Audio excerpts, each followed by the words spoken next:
In problem 4.3, we're going to look at an exponential decay problem. Specifically, we are looking at how quickly does caffeine break down in your body. And they give us some info here. First of all, they tell us that we start with 100 milligrams of caffeine. And we can see that in the expressions down here, right? 100 is the starting value in all of these expressions.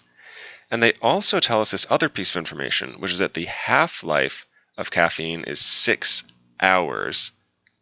Now, just as a refresher, remember half-life is the time required for half of a substance to break down. So if we start with 100 milligrams, then after one half-life, so after 6 hours, we will only have half of it left. We'll have 50 milligrams. And then if another 6 hours passed, so one more half-life, we will now only have 25 milligrams. We cut the number in half again. And that's how half-lives work. So in the problem down here, the question they are asking us is, hey, if you look at these expressions, how many hours has it been? That's what they want us to figure out. So what I notice is we've got our starting value right here. And in all of these expressions, we are multiplying by 1/2. Now this is the key part right here. This tells me how many times we multiply by 1/2. Or in other words, this is number of half-lives. So in this specific problem, in part A, if it has been one half-life, in other words, I'm multiplying by 1/2 only once, that means it must have been 6 hours, right? One half-life is 6 hours. And the next one, we can do a very similar process here. Same exact expression except for that 3. Well, if it's been 3 half-lives, I can say, okay, well, that's 3 times 6. That's 18 hours, because each half-life is 6 hours. Now, it gets a little trickier after this. In the next one up, we've got 1/6 of a half-life. So first of all, I know this is going to be smaller than 6 hours, because it's not even a whole half-life. And I can actually do the math out. If I have 1/6 of a half-life times 6 hours, that's going to give me just 1 hour. So this case has only been 1 hour. Now down here in the last one is a little tricky because it's not a number anymore. It's a variable. So if it's been t half-lives, I can kind of follow the same pattern I've been dealing with. If that t was a 1, I would say, hey, it's been 1 times 6, which is 6 hours. If that t was a 2, 2 times 6, that's 12 hours. But it's just a t, so it's t times 6, or in other words, it has been 6t hours. And in this way, no matter what that variable is, you know how to figure out how many hours it has been since noon. The second part of the problem wants us to now write a function to represent the amount of caffeine left in the body h hours after it enters the bloodstream. So that's a really important piece there, h hours, not number of half-lives here. So let's try to break this down. We know, let's see, I want to write a function g. So g of, and it's based on an input h, hours, g of h equals, I start with 100, and I'm going to multiply by 1/2 a certain number of times. Well, this is where things get a little bit tricky. Let's try to reason our way through this. If it has been 1 hour, then that means it has only been 1/6 of a half-life. If it's been 6 hours, that means that it's been 1 half-life.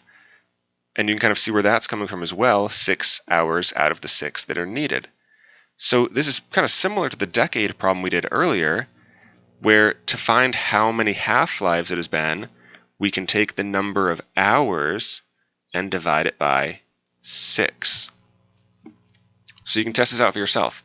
If it's been 18 hours, 18 divided by 6 is 3 half-lives, which that lines up with what we got up here in part B.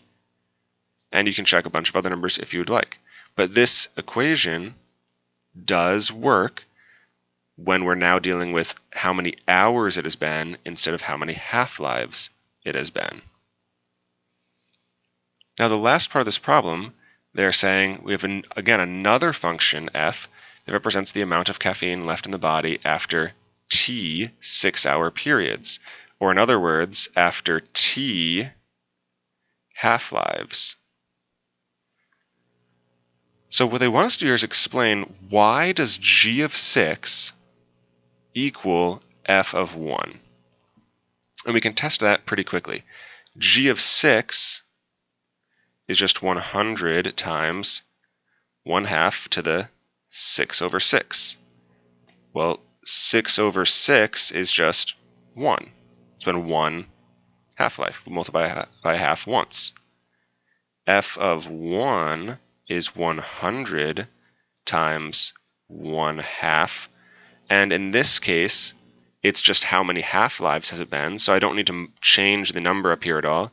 If it's been 1 half-life, then I'm multiplying by 1/2 once.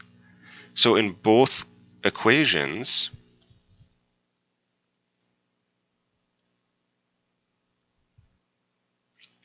one half-life has passed,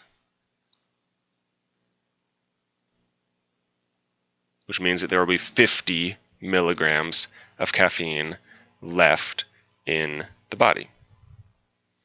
Now there is an Are You Ready for More part to this problem, which we're going to check out. So in this Are You Ready for More, they ask us, what percentage of the initial amount of caffeine do you expect to break down in the first 3 hours? So let's keep in mind here, 3 hours is 0.5 half-lives. In other words, it's been half of a half-life. And they want to know, hey, is it going to be a quarter that breaks down? Or sorry, is it going to be less than a quarter? Is it going to be exactly a quarter? Or is it going to be more than a quarter? Well, we can first of all think about this graphically. Remember, if we have our exponential decay graph, it looks like this, which means it's breaking down faster at the beginning and slower at the end, which that would point to more than 25% breaking down. We can also look at this mathematically. If I'm going to be multiplying by 1/2 raised to the, it's been 3 hours out of 6 hours, you can throw that into your calculator, right? 1/2 to the, you can do 0.5 if you want.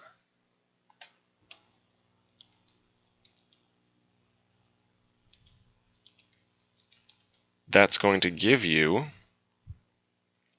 0.707, or in other words, 70.7% that is left in the body.